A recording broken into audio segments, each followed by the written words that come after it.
Winter holidays are a special time when families gather together, share warmth and joy, exchange gifts under a sparkling Christmas tree. However, there are also those who see in this bright time only an opportunity for illegal enrichment, which sometimes leads to unforeseen consequences.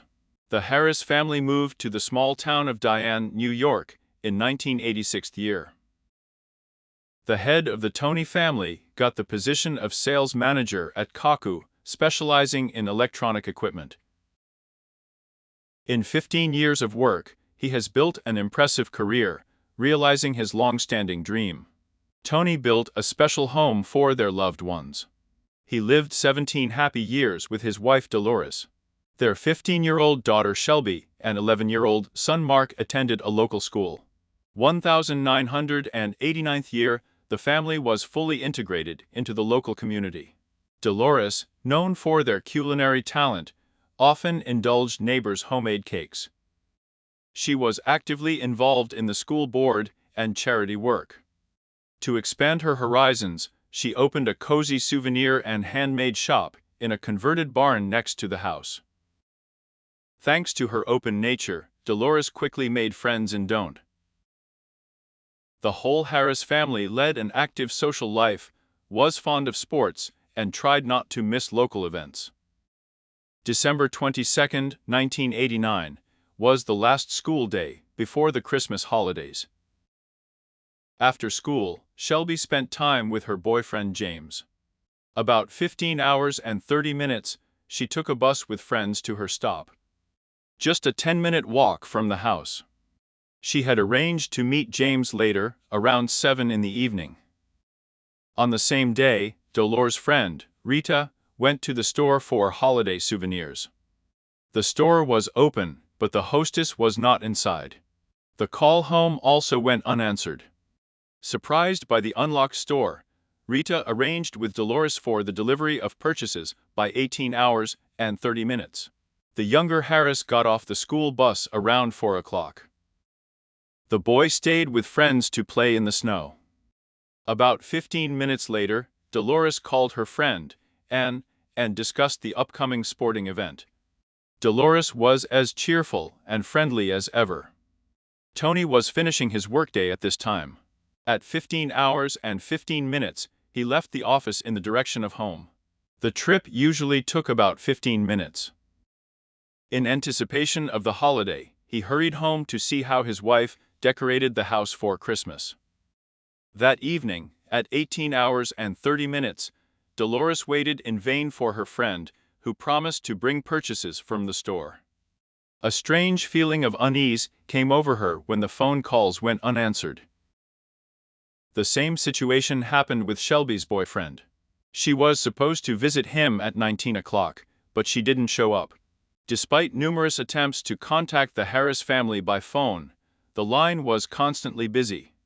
The young man did not attach much importance to this and assumed that Shelby was just late and would call later. However, there was no news from the family the next morning. Around 7 o'clock on the 23rd of December, the shrill sound of a fire alarm broke the uniform silence of the area. A neighbor of the Harris family, awakened by an alarm from the house opposite, waited for some time, in the hope of an accidental false alarm. When the sound did not stop and no one answered the doorbell, the concerned man contacted the police. When the policeman arrived, he first suspected the usual false alarm, as it often happened during Christmas. The area was considered quiet. Incidents were rare here, especially on Christmas Eve. However, the unusual tire tracks of the entrance crossing the lawn attracted his attention. Approaching the house, the policeman heard an insistent alarm sound. No one answered the knocks and doorbells. The first thought was a suspicion of a domestic incident. Perhaps one of the residents had an accident while cooking and went to the hospital himself. It would also explain the signs of a hasty departure across the lawn. To check his version, the policeman decided to enter through an unlocked garage. Smoke and a strong smell of fuel greeted him inside. But the most disturbing sign was the severed wires of the home phone. When examining the first floor, the policeman found no one. There was a Christmas tree in the living room with unopened Christmas presents under it. In the bedroom of the eldest daughter of the family, he encountered an alarming scene. When he found Shelby, he immediately called for backup and continued to search the rooms. By the time emergency services and other law enforcement officers arrived, 3 more people were found in the master bedroom on the 2nd floor. The couple were immobilized in their bed, and the boy was lying next to them. Improvised materials, ropes, and even a wire hanger were used to immobilize the spouses. On their heads were 3 pillowcases. Shelby was also tied to a chair with cables and a bent hanger. The police found fragments of Shelby's dress for the school Christmas ball. It was torn and used for binding. Fire experts determined that the fire was intentional. They found 3 fires in different rooms. The criminal tried to destroy the evidence with fire. Fortunately, he didn't manage to completely destroy the evidence. Experts have collected a lot of data that allowed us to reconstruct the events of that Christmas night. Presumably, between 16 hours and 30 minutes and 17 hours of the previous day, someone broke into the house and threatened the whole family with a firearm. According to investigators, he remained there until about 22 hours and 30 minutes. In the early morning, the criminal returned to cover his tracks. After that, about 6 hours and 45 minutes, the fire started. Fire alarm system worked at the time. The neighbor quickly responded to the alarm and contacted the emergency services. At 6 hours and 58 minutes, fire experts determined that the alarm went off almost immediately after the fire started. Flammable liquids were found in the places of ignition. Investigators assumed that the fuel was taken from the family's garage, where the head of the family's supplies were stored. Numerous cigarette butts were found all over the house, although no one from the family could leave them. Obviously, they belonged to the criminal. Unfortunately, this was the only substantial evidence. It seemed that the premises had been thoroughly cleaned. No fingerprints were found. The examination of the crime scene turned out to be unproductive. Not even shell casings were found. The criminal obviously acted methodically and tried not to leave evidence that could lead to him. The peculiarity of the case made the work of criminologists difficult. The evidence was destroyed with the help of fuel. There were no signs of forced entry through the doors. Presumably, the family let the stranger in themselves, which was a common occurrence in this area where everyone knew each other. Residents are accustomed to a quiet life and not fear for their safety. Now the atmosphere in the city has changed. People looked with suspicion on their neighbors and tried to figure out who could bring the evil to the whole family. The Harris were considered friendly and kind people who had no enemies. They led an exemplary life, had no ties to the criminal world, debts or bad habits. The couple were faithful to each other and religious. They spent the weekend together and actively participated in the school life of children and sports activities area. In the morning, investigators found the Harris family van. It was in a parking lot 7 kilometers west of their house. Information was received about the use of family bank cards in several atoms of the city on the 23rd of December. These cards were also used for purchases in various shopping centers, which helped determine the approximate time that the criminals spent at ATS. At the end of the 80s, there was no developed video surveillance system, so we had to rely on the testimony of eyewitnesses, especially store employees. It turned out that the man paid with a Tony Harris card 4 times, and the woman also paid with a Dolores card. They were distinguished by large purchases: household appliances, electronics, underwear, expensive clothes, and jewelry. Valuable information was provided by an employee of a hardware store. He remembered a strange customer who smelled strongly of gasoline and had oil stains on his trousers. The seller helped to make a sketch, which was clarified with the help of other witnesses. We were looking for a dark-skinned couple. Man about 30 years old, of medium height, with curly hair, and a woman about 50 years old. The sketches were made public for search. On the same day, several messages were received. Particularly important was the testimony of a university professor who lived a kilometer from the crime scene. On the morning of December 23rd, he noticed the Harris van moving slowly along it. There was a dark-skinned man and a woman in it, corresponding to the sketches. The professor identified them as neighbors, mother and son. Other indications followed. People saw suspects at atoms in stores and called the same names. Finally, the identity of the suspected accomplice was established. 55 years old, Shirley King, law-abiding citizen. Her 33-year-old son Michael, also known as Anthony Turner, had a criminal past. In 1979, Michael was convicted of trespassing, but was released on parole on February 19, 1980. He settled with his girlfriend and 2-year-old daughter in a semi-detached house. His mother lived in the second part of the house. Before that, he had committed several offenses, but they had no serious consequences. By 1982, Michael was arrested again, this time for possession of an arsenal of weapons. During the pre-trial detention, he expressed regret that he did not resist the police. The young man had a rich criminal history. These were mainly home invasions using firearms. Prior to the incident with the Harris family, there were no serious conflicts with people in his actions. Despite the suspicion and evidence, investigators were unable to bring charges related to family. The young man was taken under surveillance. The neighbors thought Michael and Shirley were pretty weird. During their 2 years in the duplex, they had almost no contact with their surroundings. The hostess said that the couple owed $900 for rent and $50 for utilities. Shortly before the sad events, a day after the incident, they surprisingly found the means to pay off their debts. On December 26th, a certain Stephen May went to the police. He had known Michael since the late 70s. Stephen confessed to being his partner in one of the Christmas heist valuables. He described his acquaintance as a man who, like the Grinch, deliberately spoils people's holidays. He was looking for an apartment or a house.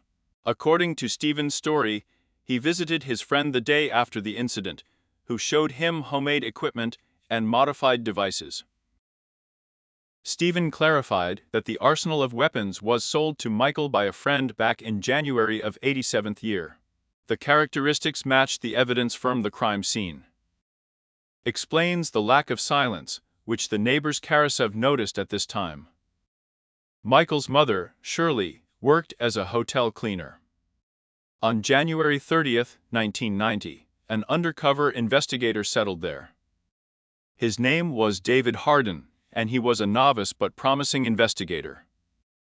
He was distinguished by intelligence, perseverance, and integrity, which contributed to the development of his career.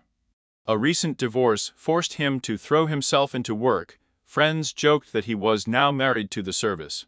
Despite personal difficulties, he coped with his professional duties perfectly, and was ideally suited to investigate the case of 2 dangerous intruders.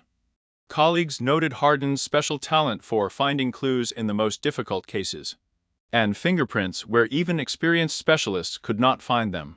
By this time, he had already helped bring to justice several dangerous criminals who left virtually no traces. He paid special attention to the case of the Harris family. In October 1990, an undercover investigator checked into a hotel under the name of David Savage. His task was to establish contact with Shirley. During the conversation, the woman shared her plans. She intended to move to her own property in upstate New York, where she owned 200 acres of land. Shirley told about her intention to open a hospice for the needy. David, who introduced himself as a businessman with connections in government structures, offered support in obtaining funds for this noble cause. Such an offer obviously interested the interlocutor and helped to establish a trusting relationship. During the conversations, the investigator noticed an interesting detail. Shirley reacted especially emotionally to television news related to the allegations against black suspects. One more observation. She preferred a rare brand of tobacco, the remains of which were found at the crime scene. David, using a cast as a disguise, asked Shirley to help him sign an invitation to a reunion. She agreed and signed several envelopes, one of them with the name Dolores. This name was not chosen by chance. It was planned to compare the handwriting with the signatures of a certain Dolores on the credit card checks of the missing people. By a simple trick, asking for a glass of orange juice, the investigator got Shirley's fingerprints. In subsequent conversations, the woman told about her children Roberta and Gabrielle, who lived in other states. It is noteworthy that she did not mention a word about her son Michael King and his alternative names. When asked about previous problems with the law, Shirley reacted unusually, but kept her composure.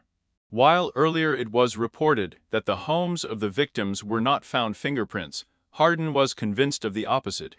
The search was just not careful. His suspicions were confirmed. 2 days after meeting Shirley, her fingerprint was found on a canister from the Harris house. This, along with other evidence, turned out to be sufficient to bring formal charges against the suspects. On the 7th of February, 1990, a special unit of law enforcement agencies went to Michael's semi-apartment house to conduct searches. It was known that there was an impressive arsenal in the house of the Kings.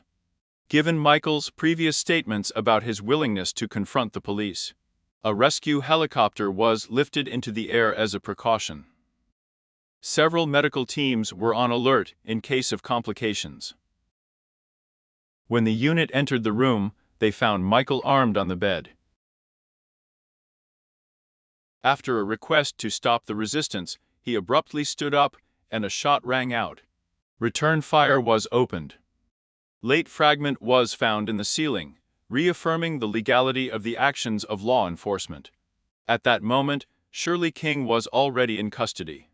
In the part of the duplex where Michael lived, a workshop with a workbench, machines, and tools was discovered. According to his acquaintance, all this was used to make homemade equipment and sharp objects for sale. Samples of these products were found throughout the house, as well as ammunition. Investigators also found the young man's bicycle. Presumably, he used it to approach the Harris house unnoticed. In the half of the duplex where his mother lived, they found cigarettes of the same brand as at the crime scene. The police seized a lighter that was bought on the day when a hardware store clerk noticed a strange customer with a strong smell of gasoline. During a search in the room of Michael, discovered a modified assault weapons and .22 caliber.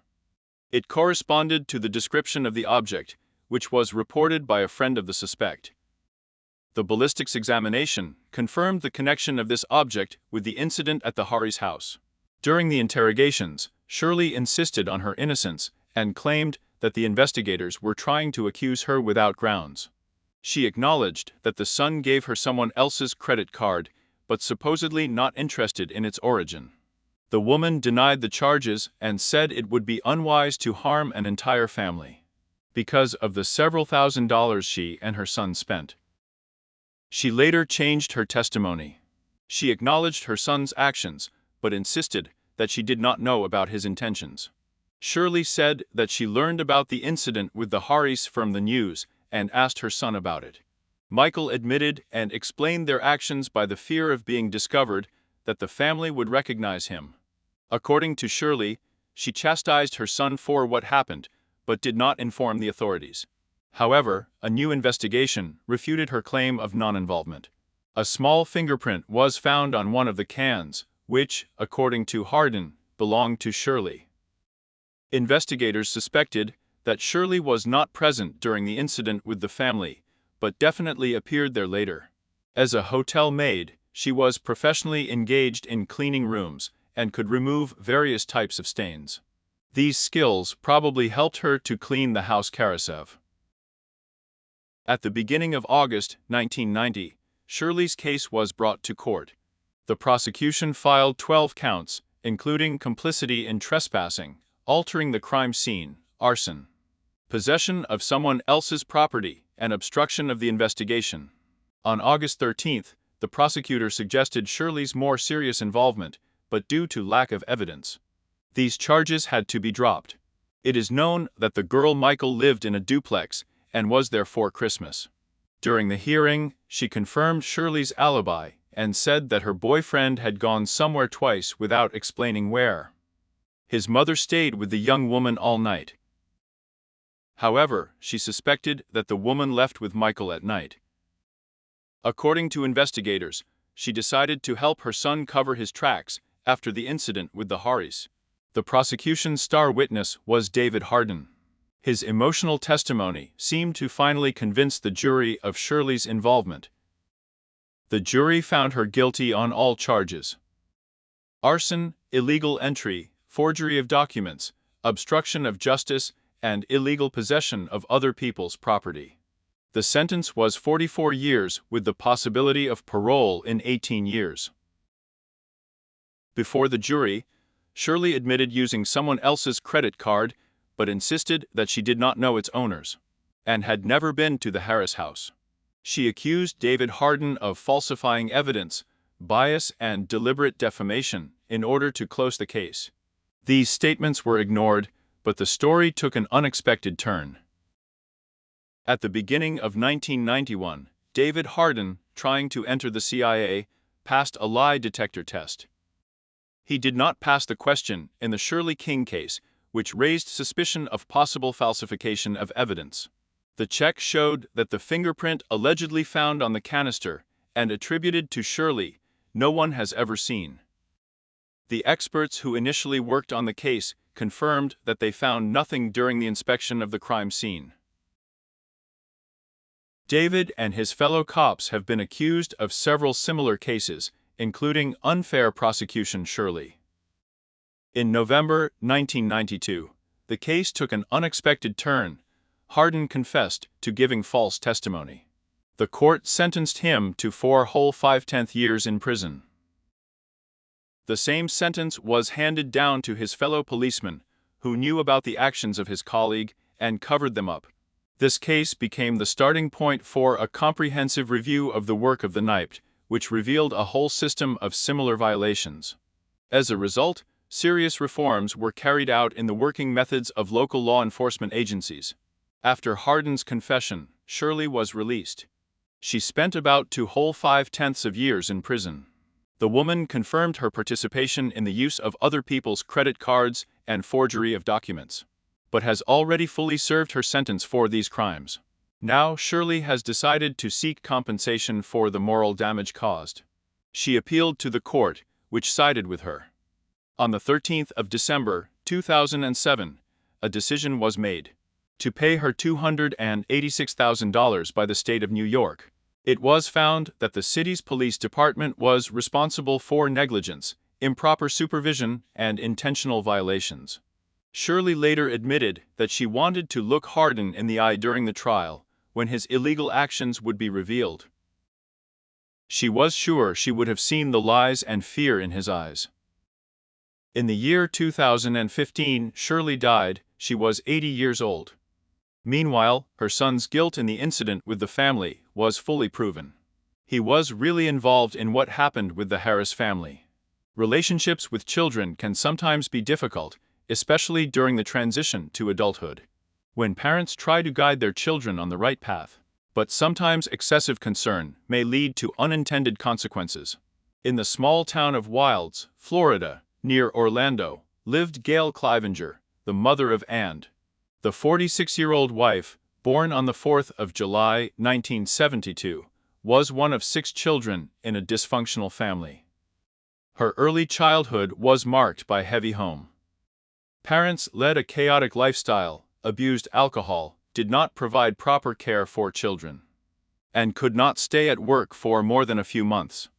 Together with her 4 sisters and Jill's brother, Gail grew up in the midst of family chaos.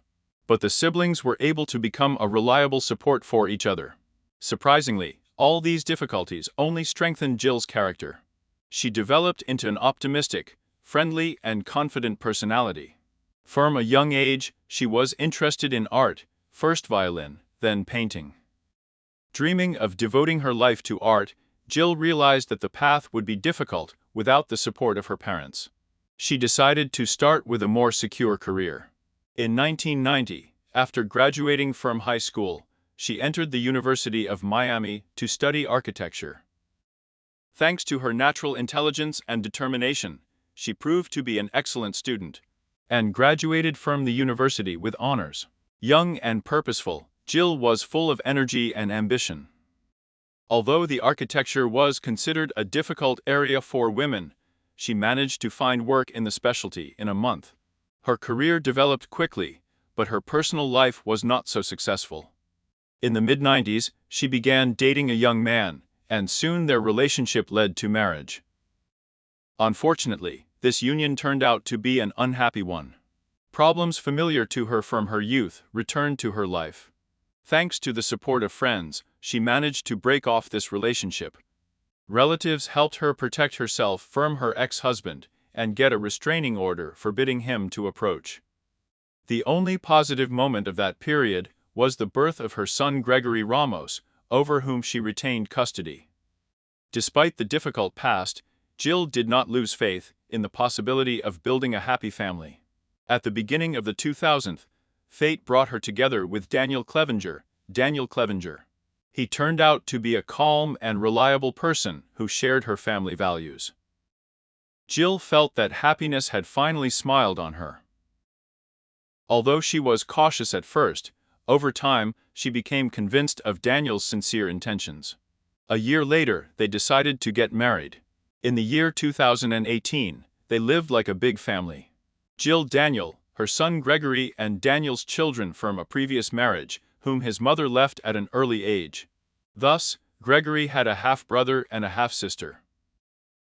At this time, Jill's life was going well, she was making a career, but family matters continued to bother her. Especially with regard to her son Gregory Ramos, born in 2003. Since childhood, Gregory has been withdrawn. Although he had friends, his social circle remained very small. In an unfamiliar environment, he felt insecure and had difficulty making contacts with others. The worried mother tried to help him become more sociable by enrolling him in scouts. Jill also enrolled her son in karate classes, hoping that the sport would give him confidence and help him communicate better with his peers. Despite the presence of a half-brother and half-sister, there was no close relationship between them. Others noticed Jill's extraordinary care for his son. She devoted all her free time to Gregory and tried to provide him with a comfortable life, which she herself did not have in her youth. She spoiled her son, hoping to create ideal conditions for him. By the 2018 year, the family settled in a spacious house where everyone had their own room. Jill was happy that she was able to fulfill her dream of a happy family life. However, not everyone shared her optimism. In high school, Gregory remained withdrawn and had a small circle of friends. He did not stand out among his peers, showed average school performance, and showed little enthusiasm for any classes. It seemed that all his studies were more on the initiative of his mother than of his own volition. Gregory was a rather reserved young man, rarely spent time with friends after school, and preferred to retire to his room with a computer. His main activities were video games and loud music, which he constantly listened to in his room. During this period, Gregory continued to have conflicts with others, which attracted the attention of the police. His mother, wanting to help her son, was able to convince the representatives of the law to give them the opportunity to correct the situation on their own. A social worker dealing with juvenile cases examined Gregory and came to the conclusion that the problem was not in his abilities. The young man simply did not want to make an effort to achieve his goals. The situation was complicated by a difficult transition age. Jill was very concerned about her son's conflicts with the law. Although nothing critical had happened so far, she was afraid that things could get worse without proper control. The mother tried to direct her son's energy to study instead of playing games. Her constant attention helped improve his academic performance. However, Gregory resisted any attempts to influence his life. By the winter of 2018 year, the situation in the family escalated again. Although the grades remained average, the curriculum became more complicated, the results worsened, and the young man showed no desire to study. When different subjects began a new topic, Gregory began to lag. The mother tried to help with her studies, but encountered resistance. When they noticed that support really improved academic performance, Gregory's stepfather and his children also began to help their mother. The parents joined forces to direct their son's attention to study and achieve the desired results. The 1st of November 2018, Daniel with the younger children went to visit relatives in another city, leaving behind only Jill and eldest son. Although she had no support in educational conversations that day, the woman continued to insist on the importance of education. In the evening, after reviewing the grades, Jill noticed that Gregory's academic performance was falling again. She had a serious conversation with him about the importance of studying, graduating from high school, and the future prospects of going to college. As usual, the young man listened indifferently, showing no emotion. Gradually, the tension subsided. The next day, Gregory went to class as usual. The surrounding people did not notice anything unusual. He remained the same quiet, reserved person who communicated only with a narrow circle of friends. After school, he headed home. About 3 o'clock of the second day of November 2018, anxious Gregory called the emergency number 911. He told the dispatcher that he had just returned from school and found signs of a forced door and a mess in the house. He did not go in, fearing the possible presence of an outsider. The young man immediately made it clear that he had spent the whole day at school. What bothered him the most was that his mother's car was parked in front of the house. There was an unusual silence inside, and he was worried about the condition of Jill, whom he could not find anywhere. Gregory suggested that his mother could have been at work and gone there in another car. Perhaps a colleague gave her a ride in the morning. However, signs of forced entry and disorder in the house have raised serious concerns for her well-being. The operator of the emergency center calmly talked to the young man and tried to clarify the situation. A patrol car was immediately dispatched to the specified address of the Klinger family. Worried, Gregory was waiting for the police on the street. He pointed at the damaged door and looked very worried. The incident attracted the attention of neighbors. Several people came up to support the obviously confused young man.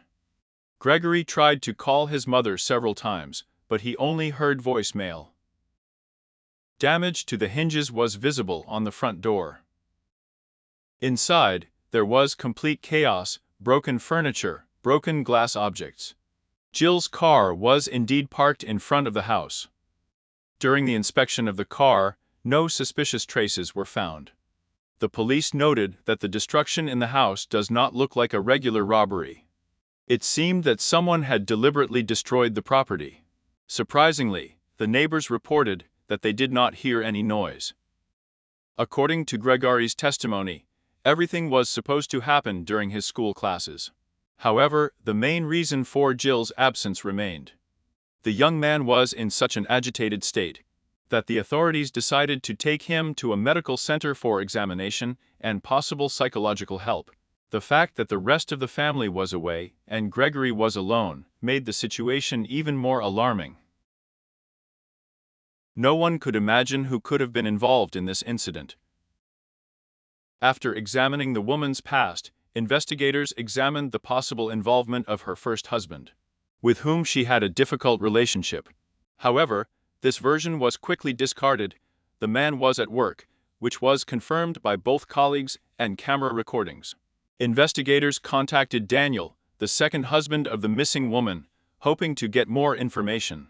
Gregory's stepfather was shocked by what had happened and could not imagine who could be involved. After that, the young man was called to the police station for questioning. The investigators hoped for his cooperation because it was about his mother. However, from the first minutes, they noticed his strange unwillingness to support the investigation. He hesitated in his answers, and his nervousness was replaced by an extraordinary concentration. Attention was drawn to the recent marks on his body, similar to signs of resistance. There were swellings and bruises on Gregoria's face. When asked about this, he explained everything with a school fight. However, when he was asked to provide details and name the participants in the conflict, his story became confused and unclear. He couldn't even name the instigators. The young man seemed to be improvising a story. When he realized the distrust of the police, Gregory began to avoid this topic. One researcher noticed the discrepancy and began to observe the behavior of the young man more closely. During the conversation, his anxiety grew, and the police believed his words less and less. Gregory constantly ran his hand through his hair, rubbed his limbs, closed his eyes when answering, and crossed his arms. His body language clearly betrayed his anxiety and desire to withdraw. Investigators have reconstructed the events of the last 2 days when he stayed at home with his mother. To determine the further direction of the investigation, the police noticed something. Gregory could tell every minute about his morning and his return from school, as if he was reading the schedule. However, he hardly remembered even the approximate time of yesterday's dinner or the last meeting with his mother. It seemed that he had carefully planned this particular day so as not to leave time gaps, but neglected other details. Investigators were skeptical about the young man's story. During the conversation, one of them asked about Gregory's relationship with his mother. Instead of talking about family life as usual, he repeated several times that he had nothing to do with the incident. This puzzled the police, because up to that point, it was only about a possible break-in, and not about something more serious. An hour later, the conversation about Gregory's behavior became even more noticeable. He began to talk about his innocence, although no one asked about it. Then he tried to turn his attention to a group of unfamiliar friends, suggesting that the police investigate them. There were many contradictions in Gregory's story at this stage. He even began to get confused about the time periods that he had previously described accurately.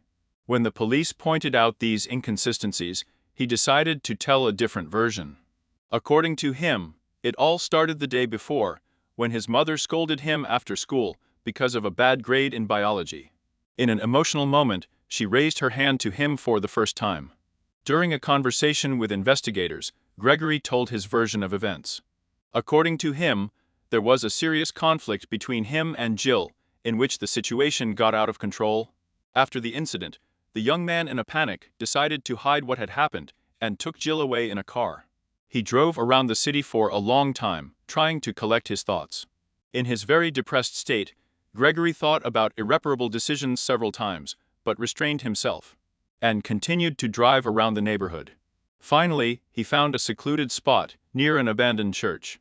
Looking around, the young man noticed a place with traces of a fire. There he dug a depression and carried Jill out of the car there. He tried to remove his mother's wedding ring from her finger in order to sell it at a pawn shop and confuse the investigation. But the jewelry wouldn't budge even after several attempts. After that, Gregory just covered the place with fallen leaves and returned home as if nothing had happened. He felt very tired and wanted to rest before classes the next day. At school, he behaved so normally that none of the interviewed classmates noticed anything strange. However, at night Gregory woke up and realized that the mere disappearance of his mother would arouse suspicion. So he decided to simulate a break-in before school and then go to class. Gregory planned to contact the police after his return. When he started creating a mess, he realized that it was too much work for one person, and decided to ask for help from his friends. According to investigators, the staging of the incident in the house was quite convincing. Knowledge of criminology, in which Gregory showed a special interest, helped in this. However, he made several critical mistakes. The most important of them was that he couldn't keep what happened a secret. Gregory shared the information with his friends Dylan Delarn and Brian. And he did it even with some pride. He asked his schoolmates to help him simulate a break-in in the house. Contrary to his expectations, his friends took the story as a joke, but agreed to participate in the pogroms. While the investigators were talking to Gregory, his friends were already testifying in the next room. They helped clarify the chronology of events and verify the reliability of the testimony of the protagonist. It became clear that what happened was not spontaneous. Gregory acted intentionally. His friends picked him up in the morning to take him to school. On the way, he shared unexpectedly disturbing information, which his friends took as a joke. Gregory didn't care. It was more important for him that they help him with the pogrom in the house after school. The group skipped the last lesson and went to the house of the Clevinger family. Inside, the chaos that Gregory had started in the morning was already reigning. The mess that the police found on arrival was the result of the joint actions of the three. The friends caused havoc with Gregory's permission. However, the investigators noticed an interesting detail. Some items remained untouched. They all belonged to a young man. Among the surviving items, his father donated a hunting rifle, a sports bow, a gaming computer, and other items of value to Gregory. After the pogrom was over, his friends just wished him luck and left, although the plan was not yet completed. After that, Gregory turned to law enforcement and staged a break-in. He was supposed to play the role of a worried son. During the investigation, some of Jill's belongings were found in Dylan's possession. This helped to get recognition from the young man. His lie was easily exposed, as all items except Gregory's were destroyed. The hardest part was getting a statement from Bren. He stubbornly denied any involvement in the incident, although other participants have already reported on the role of each. Finally, with the help of the testimony of others, it was possible to restore the chronology of events. When this information was presented to Gregory, he ceased to deny it. It became clear that the incident was carefully planned in advance and did not look like an accident or self-defense. By this time, many friends of the Clevinger family had been interrogated, which confirmed the complex nature of the young man. For them, Gregory's behavior was not surprising. Despite the seriousness of the situation, the three detainees continued to have fun at the police station and, obviously, did not understand the seriousness of their actions. Dylan and Brian joked about possible punishments, not realizing the seriousness of the situation. Naturally, their responsibility was not as great as that of the main participant. Now the investigation had to find out the true scale of their involvement. After questioning, all three were taken under supervision to the Department of Juvenile Justice. The police found Jill at the specified location. It was obvious that the attempts to cover their tracks had been made extremely carelessly. On the 4th of November, 2018, Gregory Ramos was charged with serious crimes against his mother, and with concealing evidence in order to avoid responsibility. The trials took place in an extremely tense atmosphere. Gregory often showed emotions and asked for forgiveness. Many considered his remorse insincere and saw it as just an attempt to mitigate the punishment. Jill's relatives were greatly shocked by what had happened. Daniel and the children suffered from the death of his wife and mother because they had developed a close relationship. There were emotional performances. Gregory defended himself, apologized to family members for the pain caused, and asked for leniency for himself and Dylan, whose innocence he claimed. The accused repeated this several times, but the prosecutor's office was based only on the facts and the completed investigation. The testimony of Gregory and his friends defied rational explanation. When he realized this, he presented everything as a joke, fabricating a story because of his young age. Gregory Ramos had a chance of a minimum penalty. To make a deal, the prosecutor's office offered an agreement. A guilty plea would have helped him avoid the maximum penalty. Gregory accepted the terms of the deal and told about the events of that night. He told about disagreements with his mother because of his school performance. After the quarrel, he retired to his room and slammed the door loudly. He tried to sleep, but he couldn't. His mother's words, spoken in the heat of the moment, gave him no peace. Later, he left his room and returned to the conversation with Jill. The situation escalated, and in anger Gregory lost control of himself. The incident lasted about half an hour, although he had time to recover and stop. Therefore, what happened in a row can hardly be considered unintentional.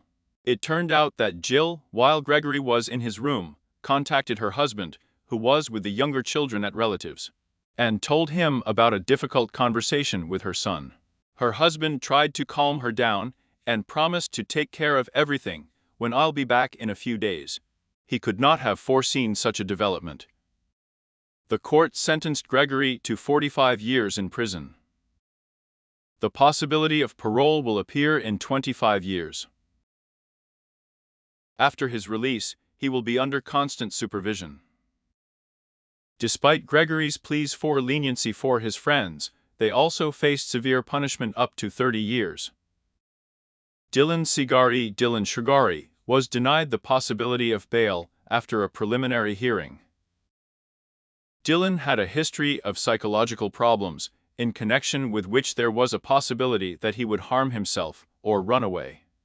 He spent the next 309 days under pretrial detention. Later, he was offered bail of $200,000, but the family could not collect this amount. He spent 828 days in the county jail until the 8th of February, 2021, without admitting his involvement in the incident. Therefore, the case was referred to the jury. At the hearing, the prosecution lacked evidence to prove the guilt of the young man.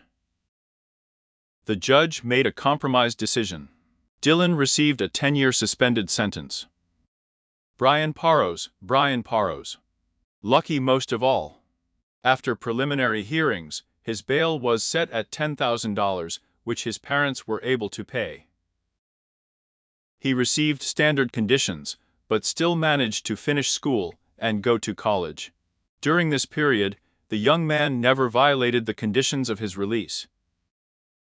On the 8th of July, 2021, Brian appeared in court. The lawyers stressed that during the third year of freedom, he proved himself a worthy member of society. However, Jill's family insisted on a harsher punishment and demanded the same punishment for him as for Dylan. 828 days in prison and 10 years of probation. The defense argued that the accused was a victim of circumstances and, due to his young age, did not understand the seriousness of the situation. The prosecution insisted on punishment and received support from Jill's relatives. In the end, Brian received a suspended sentence. Daniel, Jill's husband, later admitted that he forgave the young people as he realized that anger would not change what had happened. He decided to leave the situation in the past and move on. Family relationships are sometimes fraught with complex feelings that can lead to unpredictable consequences. In a small Italian town in Vetrana, where there were about 6,000 people, everyone knew each other, and the news spread quickly. There lived a 15-year-old Ceresi, whom the locals remembered as an exceptionally energetic and cheerful student. Her lively character stood out even among her active peers. At the same time, she maintained kindness, although she had a firm and determined nature, which often helped her in various situations. On the 26th of August, 2010, Sarah was going to meet her cousin Sabrina Messeri. The girls wanted to go to the beach with a group of friends. The distance between their houses was only 600 meters. Sarah left earlier with the intention of arriving by 14 o'clock. It usually took her about 10 minutes to take the usual route, through a quiet neighborhood, to her cousin, but this time something went wrong. Sarah was late, which did not correspond to her punctual nature. They agreed to meet earlier, to wait for the others together, and prepare for the trip. At 14:42, two more friends joined Sabrina, but Sarah was still not there.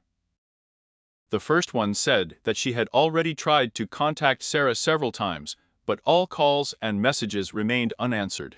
To confirm her words, Sabrina dialed the number again, but to no avail. This caused concern among all the girls. The trip was in question, and now it was important to find out the reason for the disappearance of a friend. The friends decided to follow Sarah's route. When they got to her house, they found no trace of her, as if she had disappeared into thin air. Her house was not there. The concerned mother confirmed that her daughter She hadn't left the house for over an hour and was supposed to be at a relative's. The concerned woman also followed her daughter's usual route, but found no clues. After several hours of silence, the mother went to the police. The police immediately began searching. They identified the search area, checked the known route, then expanded the area, but found no signs of an incident. In parallel, the investigators interrogated the relatives of the young family, neighbors, classmates, and other residents of the city, and also checked all possible sources of information. Initially, the version of kidnapping for ransom was considered, suspecting that the criminal had carefully covered his tracks. But this version was rejected. In a small Italian town lived Sarah, a girl from an ordinary family. She was raised by a single mother, and her older brother worked as a bricklayer in Milan. Modest fortune of the family was expelled version selfish motives of extinction. The assumption of voluntary departure from home was also not confirmed. Sarah had a great relationship with family and friends, and she also had nowhere to go. The Carabinieri persevered in their search. On the 6th of October, 2010 year, after a month and a half, they found Sarah in the countryside and the veterans. Initially, the investigation reached a dead end. No one from the inner circle could remember any conflicts in Sarah's life. She didn't seem to have any enemies. Sarah led a lifestyle, avoided dubious companies and risky situations. In search of clues, investigators examined her social networks, but the profiles turned out to be typical of a teenager. Minimum of photos and posts. The mother gave the investigators Sarah's personal diary, in the hope of finding important clues, and indeed, interesting details were discovered. Sarah trusted the diary with her innermost thoughts. In the 2010 year, 15-year-old Sarah Scatz was a high school student. She was very close to her 22-year-old cousin Sabrina Mezer, who worked as a cosmetologist. They share a common interest in the beauty industry, where Sarah dreamed of a career. The girls got along fine until Ivan Russo came into their lives. The 27-year-old man was a friend of the Scatz family. Sabrina was immediately attracted to him and aspired to a relationship, despite the big age difference. Sarah also felt sympathy for Ivan. For her, it was probably a search for a father figure, since her biological father left the family when she was very young. A special bond has developed between them. The warmth in the relationship between Ivan and Sarah did not go unnoticed for Sabrina, who was overcome with jealousy. Conflicts between cousins became more frequent. Shortly before Sarah's disappearance, there was a serious quarrel in front of witnesses. Sabrina once again blamed her younger cousin because of Ivan. Sarah could not stand the ridicule and snapped, hinting at the dubious intentions of 22-year-old Sabrina in relation to a young man. Sabrina was deeply hurt by the public humiliation of her younger sister.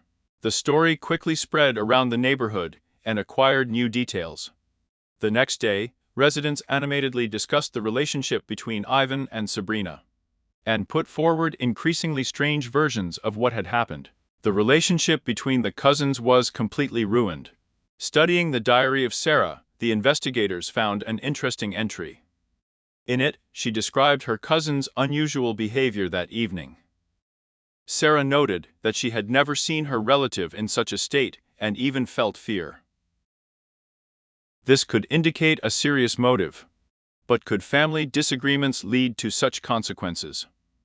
Investigators talked to many people, including a group of friends who were planning a trip to the beach together. Thanks to the testimony of witnesses and relatives, Scatz was able to reconstruct the course of events of that day. On the morning of the 26th of August, Sarah called for Sabrina, which carried out a cosmetic procedure to client. Sarah showed interest in her cousin's work. The client noticed some tension between relatives, although she did not observe open conflicts. She also confirmed that the girls agreed directly with her on a trip to the beach in the afternoon. They were to be joined by Marie Angela Panel and her younger sister Alessandra. According to Sarah's mother, her daughter returned from her cousin around noon, mentioned plans for the beach, and went shopping. When Sarah got home, she was clearly in a hurry, had a hasty lunch without sitting down at the table, quickly changed her clothes, and left the house at about 13 hours and 30 minutes. She planned to be at her cousin's by 14 o'clock and also go to the store on the way. After leaving the house, Sarah was not seen again.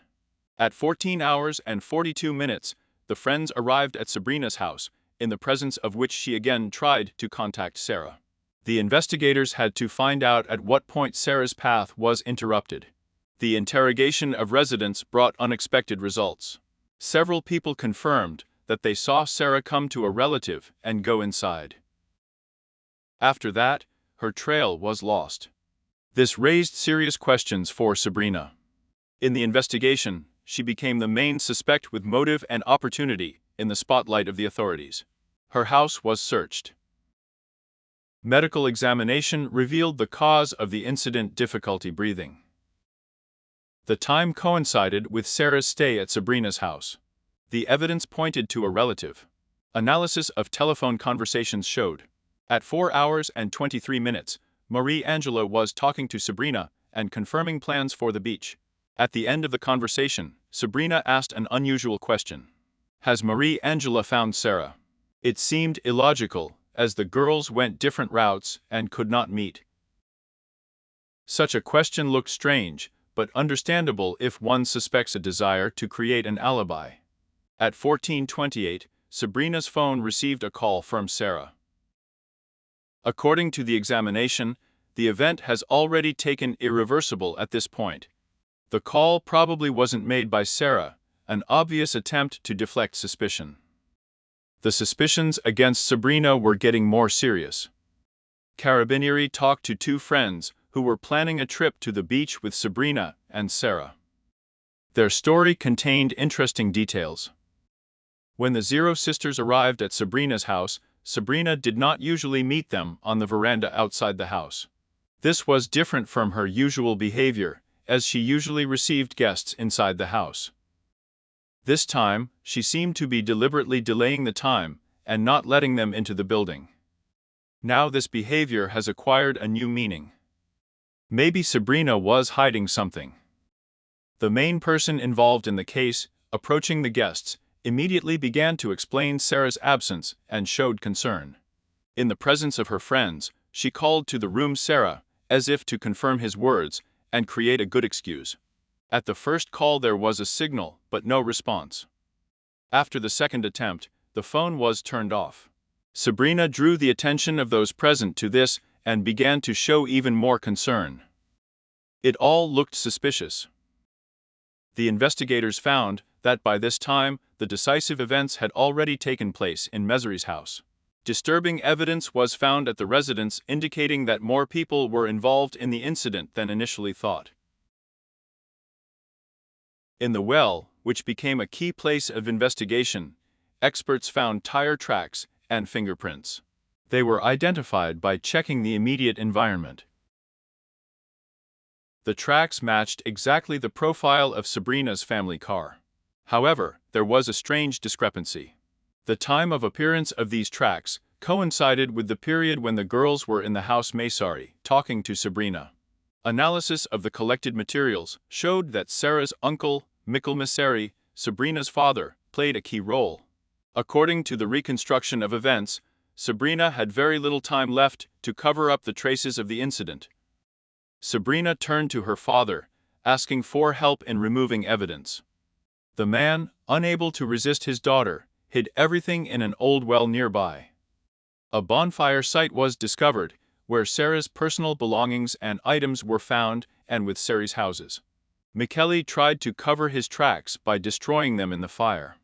Despite the deliberate actions, the suspects gave themselves away by their behavior, although initially it was not obvious.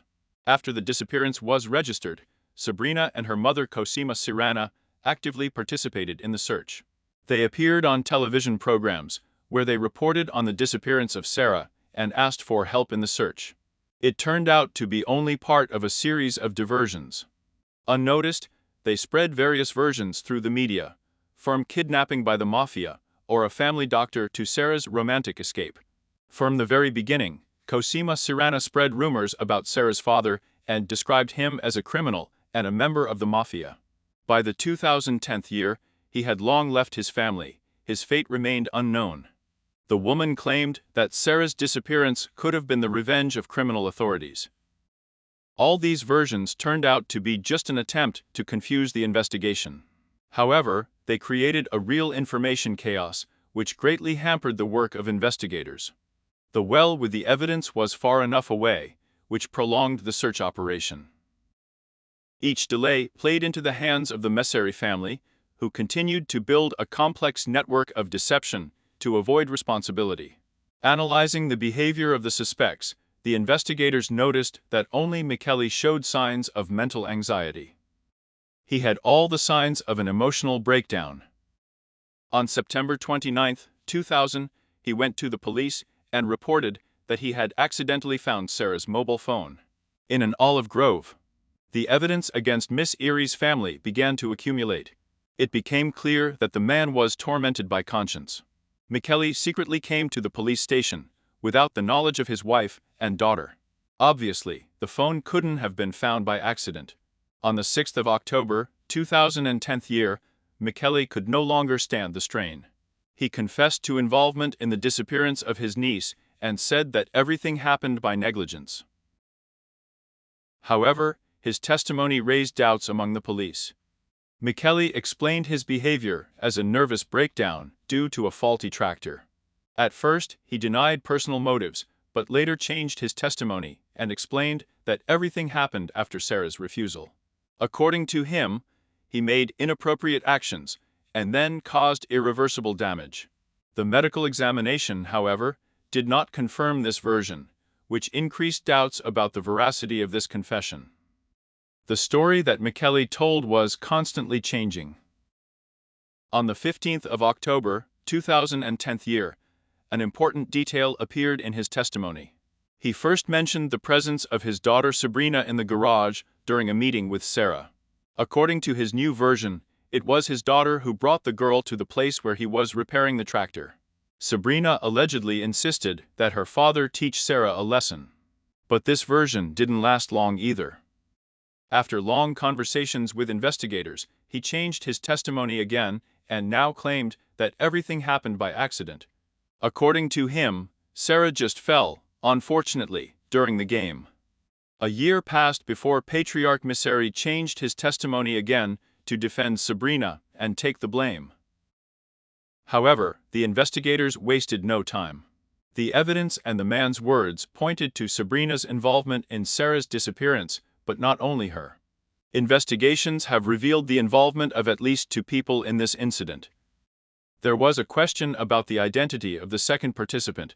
Sabrina's mother, Cosima Sirana, did not attract the attention of investigators for a long time, despite her strange behavior during television interviews.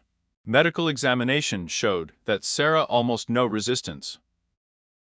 This indicated either the suddenness of what had happened or the presence of several people. One person could hold Sarah without giving her a chance to defend herself. The evidence pointed to the presence of 3 or 4 people in the house, Sarah and 2 or 3 other participants. Surprisingly, the whole family was involved in Sabrina's plan. This was confirmed by phone records. On October 4, 2000, a few days after Michele handed over Sarah's phone to the authorities, Sabrina contacted her mother. She expressed concern about the fingerprints on the buttons of the phone left in imitation of the calls. The women also discussed possible footprints in the house and in the back of the garage, where everything supposedly happened. To check the suspicions, the Carabinieri tracked the phones of all those involved. It was suspected that Michele or Sabrina were holding Sarah. Confirmation of the presence of Kazim Sirana in the garage at that moment was amazing. Presumably, it was she who did not give Sarah a chance to defend herself. The day after the incident, the 2 women went to the area where an important clue would later be found in an old well. They explained their visit with a desire to see the vineyard, which belonged to Valentina Messera, another daughter of Cosima. However, their explanation raised doubts. The vineyard was very far away, and they so to it never came.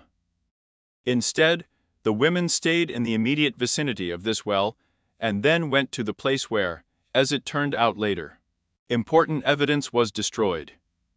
The testimony of several witnesses corroborated investigators about the unusual behavior of Sabrina after the disappearance of the sisters.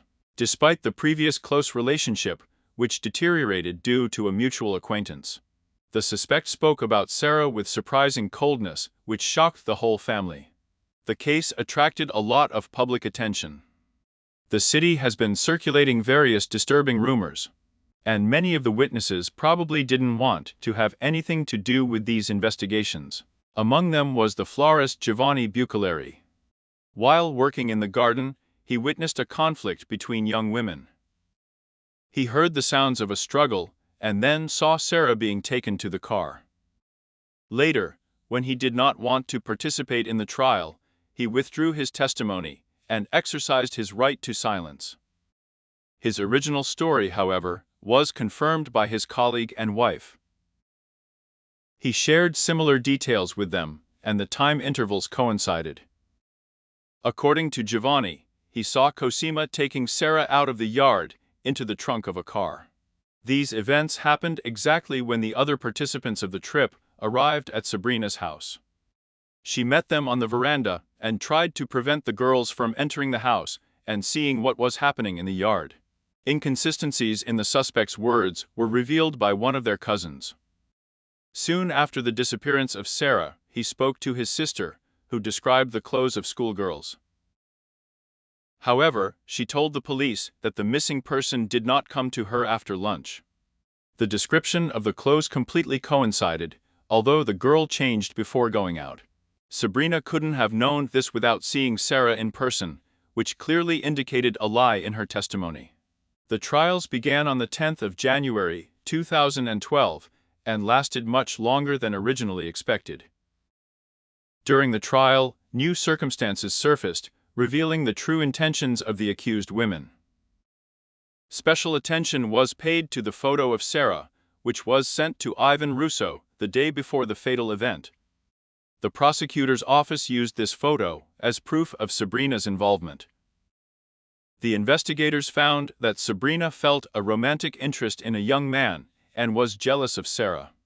During the interrogation, Ivan described his relationship with both girls as friendly, almost family.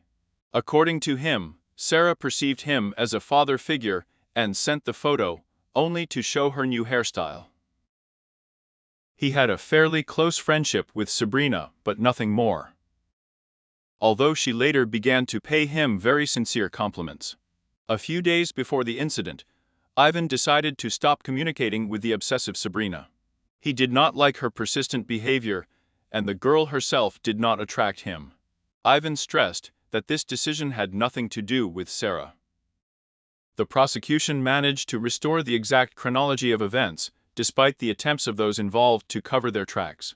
Sabrina and Cosima were brought to justice for Sarah's disappearance. Michele Misseri received 8 years for concealing evidence. He kept taking the blame, but investigators proved that his only role was to destroy evidence. On the 20th of April, 2000 of the 13th year, the court announced the verdict. Sabrina Misseri and Cosima Sirana received life sentences. They did not agree with the decision, and the lawyer immediately appealed. The new trial began on November 16, 2014 year. At the preliminary hearings, it was established that the accused should remain in custody throughout the process. Conversations between the accomplices were studied with particular attention, including the first conversation between Sabrina and her father after his confession. Their behavior revealed confidence in their involvement. Cosima made emotional statements and tried to win the sympathy of the court. She mentioned family ties and referred to the first trial. The woman insisted that the case was fabricated to convict the innocent. According to her, her families have always maintained warm relations with Scats and had no reason to wish Sarah harm. Michele also insisted on this, claiming his innocence and that his daughter and wife were not involved in the incident. The prosecution, however, was convinced that the man was simply trying to protect his family, taking full responsibility on himself.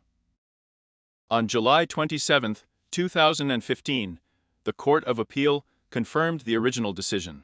Life imprisonment for both women. Since they never admitted their involvement, the true motives have not been fully clarified. Analyzing the last phase of their relationship, the investigators suspected two main reasons. The first one: resentment of my cousin for her derogatory remarks. Second, rivalry over a young man. Cosima probably supported her daughter's actions and the desire to protect the reputation of the Messeri family.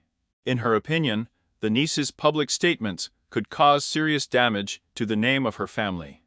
Apparently, this was enough for an irreversible solution, which they considered the only way out of the conflict.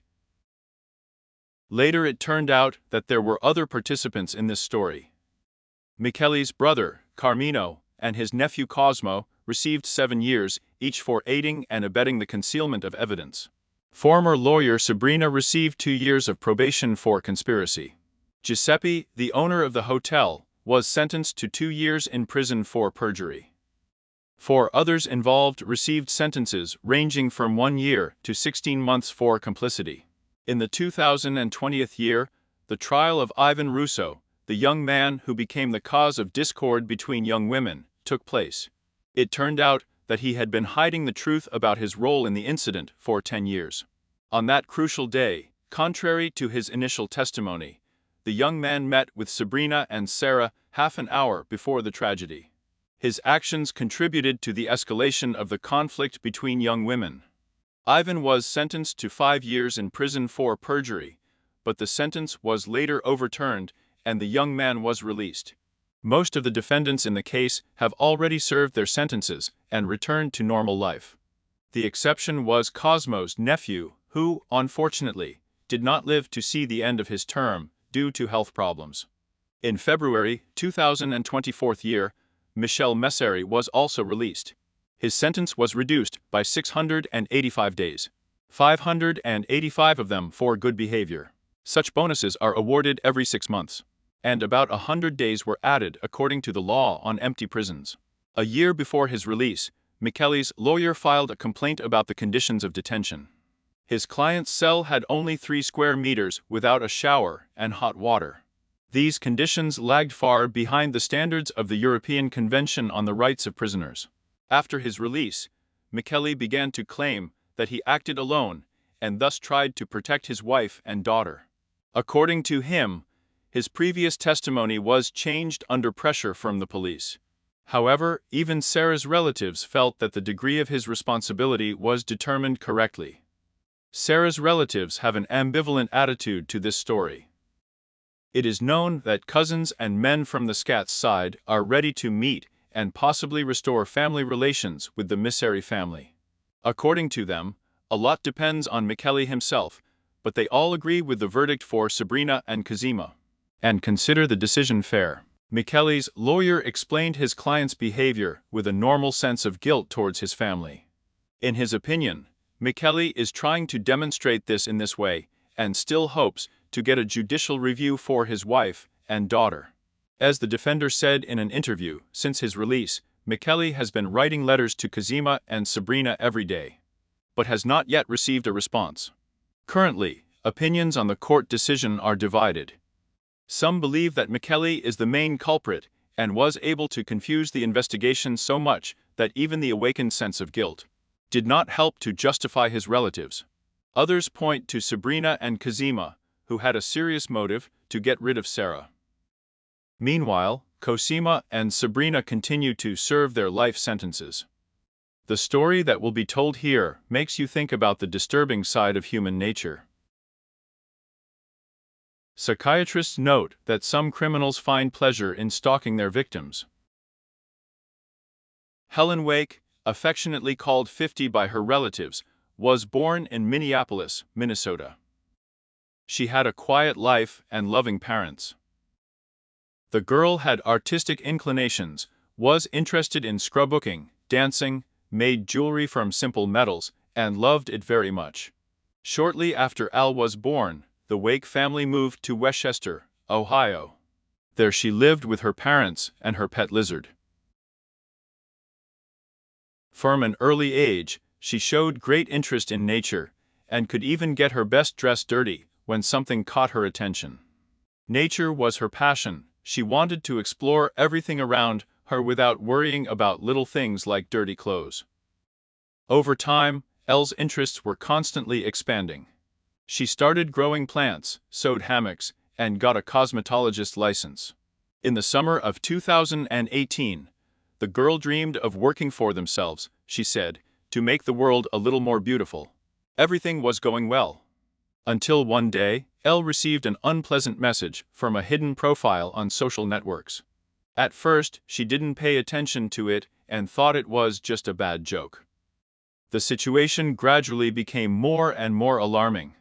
Daily email receive a strange message in social networks against various unknown profiles. Blocking attempts did not solve the problem. As soon as one account is deleted, appeared, sometimes in the same day. A similar situation had already happened a year ago, but then everything quickly stopped after several blockages. Unwanted messages disappeared. Now the unknown person was persistent and used different platforms and devices, which caused serious concerns for the girl, which she shared with her loved ones. But that was just the beginning. After about a month of such pressure, Al received a video in which she was depicted in the kitchen. The sender filmed it through a window outside, and then added inappropriate footage of himself to the recording. The situation has gone far beyond the usual internet harassment and has become threatening. It became obvious that the stalker knew Elle's address, so she decided to contact the police. She often discussed the situation with her friend Hannah, who was very worried about her safety. It was Hannah who insisted on the immediate intervention of law enforcement agencies and convinced that only they could provide the necessary protection. Then Al went to the police station and filed an official statement. The girl gave investigators a complete description of the event, including photographs, alarm, and referred to alarm video. Investigators tried to find out whether the pursuer could be familiar with the villages. She had only one suspicion. One of the accounts was called Mickey, and she used to date someone named Michael. Although their relationship did not end well, she believed that he had no reason for such behavior. It all happened a year ago. He stopped communicating a long time ago and probably continued his life. Representatives of the law advised her to take self-defense lessons and avoid night walks. Despite her plea for help, the situation didn't seem to cause them much concern. After another complaint, it became clear that the unknown person had not formally violated any laws and they could not take action. Elle took the recommendations seriously and started taking self-defense classes with her mother. However, this did not change the situation. Disturbing messages continued to arrive almost daily. Investigators could not trace the source of these messages due to a complex encryption system. It was obvious that the sender was carefully hiding his identity. Although there were ways to bypass the protection, it took considerable time. The police did not show much zeal in the investigation, and Al had to cope with the situation alone. She was hoping for a quick end to this nightmare, but the fear only increased. A week after contacting the police, an unknown person appeared near the house twice. Even Elle's mother saw him. In both cases, the woman went out, inspecting the territory, but found no one. Even the police who arrived could not find anyone. Unfortunately, the constant pressure took its toll. After these events, Elle became afraid to stay at home alone. Friends often stayed at her place overnight, and the mother also tried to be there so that her daughter could calm down a little. The mysterious pursuer easily penetrated the territory without leaving a trace. During this period, Elle was in a depressed state and suffered from insomnia. All her powers, thoughts. Fortunately, after a week of searching in matters of personal safety and self-defense, an important clue appeared. A new account was discovered in the Snapchat under the nickname Mig Mig. She remembered that her former partner's name was Michael Strauss. After considering the facts, the girl again contacted the police, but the same officer again ignored her concerns. According to the police, they had more important things to do than deal with the girl's former boyfriends. Ellie's relationship with Michael began because of common interests, art and parties. But soon the relationship soured because of his manipulative and dominating behavior. Michael insisted on strange role-playing games, for which Ellie was not ready. When she recognized the warning signals, I decided to end the relationship in a month. Michael reacted inappropriately and showed his true self. After a number of unpleasant messages, the girl changed her phone number, and the contact was interrupted. Everything seemed to have calmed down. On the 28th of July, 2018, Ellie talked with her new boyfriend, Nate. They had planned to meet, but she was worried about late walks. Nate offered to come to her. He mentioned that he would leave his phone at home and just knock on the door. At first Ellie is hesitant as I wanted to be alone, but still was worried about the possible prosecution. Nate promised to protect her, and she agreed. That night, Ellie was tired and wanted to rest. For the first time in the house had no friends. She performed her usual ritual, checking all the doors and windows to create at least the illusion of safety before going to bed. Unfortunately, the girl did not suspect that she was communicating not with the real Nate, but with a fake account that completely copied her boyfriend's profile. After that night, from Ellie no longer has been no news. Relatives could not contact the girl, and the mother, full of concern, immediately contacted the police. The woman was convinced that this was due to a persistent admirer who had been chasing Ellie for a long time. Her car was parked untouched in front of the house, as if it had not been used on the day of her disappearance. There was no sign of her in the house. The phone, social networks, and bank cards remained inactive. Investigators focused on analyzing the latest mobile phone data to identify the stalker. They found correspondence with a certain Nate, whose number was registered in another city, and turned out to be fake. Checking the real Nate proved his innocence. The young man had an ironclad alibi for the night of the incident. It became clear that someone had created a convincing fake profile, gained Ellie's trust, and received information that she would be alone at home. The SIM card was purchased through a special website, which made it difficult to find a buyer. A few days later, the owner of the SIM card was identified, and, as Ellie suspected, it was her ex-boyfriend Michael Strauss. Unfortunately, 2 weeks of searching did not bring information about the whereabouts of the girl. When checking Michael's past, it turned out that for 10 years he had accumulated a long list of offenses, including inappropriate behavior in public places, distribution of prohibited substances, manipulation of other people's data, and home invasion. In June 2000 of the 15th year, a young man was accused of indecent behavior in a public place, which raised doubts about his mental health. After a medical examination, the court ordered compulsory treatment. Later, he started creating fake accounts on various social networks, through which he harassed many young women. All messages were sent from his hometown. From there, the last number from which Michael contacted Ellie on that fateful night was registered. It is noteworthy that this number was disconnected exactly on the day of her disappearance. On the 24th of August, almost a month after Ellie's disappearance, an alarming discovery was made in a field near the city. It happened on a road in the Butler area, a few kilometers from the scene of the incident. The authorities were convinced of the connection of the find with the case of the missing person. The weather and weather conditions made the work of the investigators much more difficult, and a special investigation was required. A package wrapped with duct tape was found on the side of the road. Experts have found signs that the person has been subjected to serious tests. After a thorough investigation, experts have established the circumstances of the incident.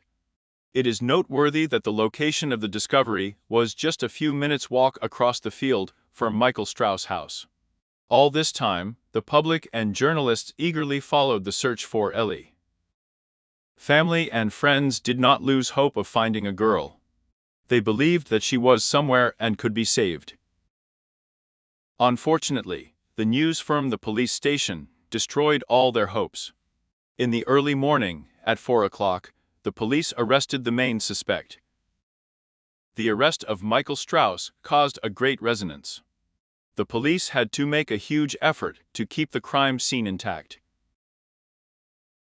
The area was cordoned off, specialists were working there, drones were circling over the suspect's house, documenting what was happening. Michael was detained with the possibility of release on bail of $4 million. It was immediately classified as particularly dangerous. In parallel, thorough searches were conducted in his apartment and at the crime scene. Experts found biological traces of Michael. An investigation of his computer and phone showed that many online accounts and numbers were registered from his address. He was constantly changing them in order to continue to pursue his goal even after being blocked. Information about various illegal actions, legal knowledge and possible punishments was found in the search history. He took a special interest in the case of the Cincinnati criminal. The last such search was conducted on the 18th of July, 10 days before the disappearance of the girl. In the following days, he searched for information about life in penitentiary institutions and their unwritten rules. Obviously, the criminal was aware of the seriousness of his actions and understood the inevitability of the consequences. The most disturbing thing was that he did not show fear, but methodically prepared. He was looking for ways to permanently delete photos from the iCloud. In between preparations, he watched forbidden materials with particularly disturbing content. Some of the search queries found by the investigators were so horrifying that it was decided not to publish them. According to many signs, Michael posed a serious threat to society, and his actions could not be limited to one incident. In confirmation of this, on his device was found a lot of records and images of women in sports in city parks. Presumably, he was watching those who regularly trained in secluded places. It is very likely that all of them were in danger and only by a lucky chance avoided meeting him. Unlike Ellie, for whom he had a special plan. However, psychiatrists who studied his behavior also considered a less dangerous scenario. Some people with disorders are content to observe others. However, evidence soon emerged that confirmed the worst fears. Michael repeatedly chased potential victims by car and even tried to establish contact, but fortunately, the women were able to escape. The new data needed to be verified, and the list of possible incidents expanded. A map with a marker was found in the suspect's phone, near the place where Ellie was later found. The circumstances seemed suspicious and required investigation, but the search remained fruitless.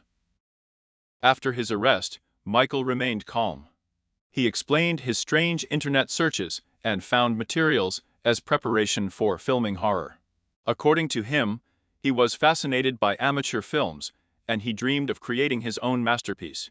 He also justified his unusual behavior towards Ellie and observations as preparation for acting.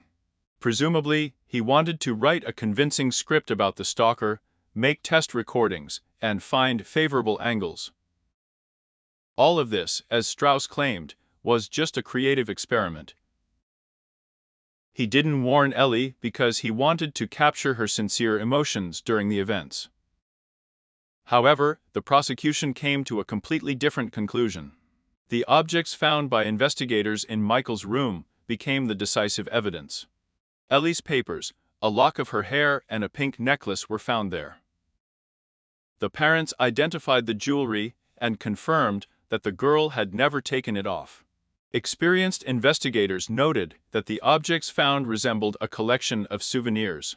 It is known that some criminals keep personal belongings of their victims, then to recall his actions.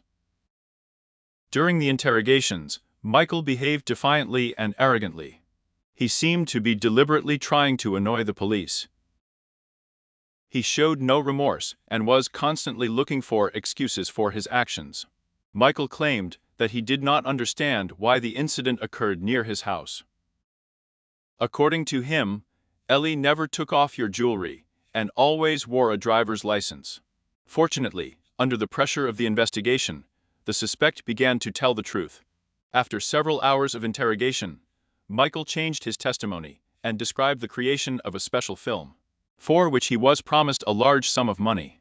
On the day of her disappearance, he came to her house and knocked on the door. After a short conversation, Ellie came out wrapped in a blanket.